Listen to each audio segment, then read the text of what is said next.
I don't want that. So I'm going to introduce stress on my own, stress that I can control, stress that I can teach through.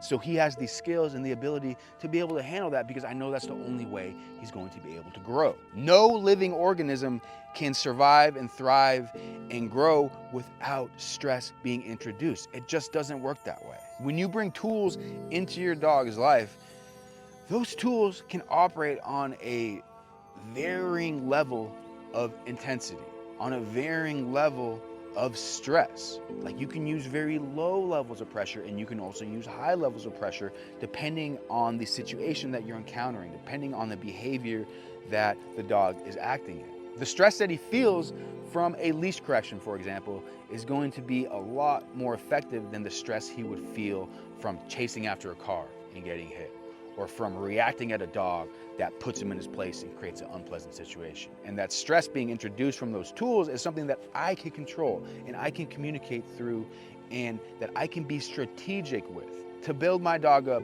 to be able to handle those real world situations better, to be able to make better decisions out in the world.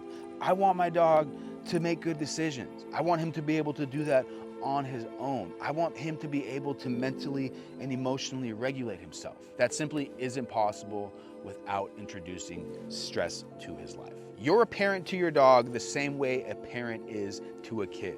Now, no parent of a child is going to just throw them into their first job, throw them into university, throw them into their first relationship without first testing them and building discipline and challenging them and punishing them when appropriate.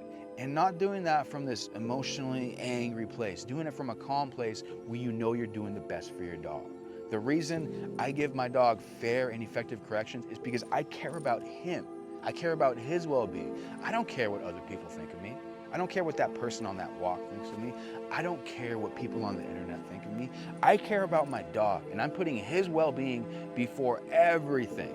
And that's why I purposely and productively introduce stress that I can manage into my dog's life. Humans are complicated. Dog training is simple.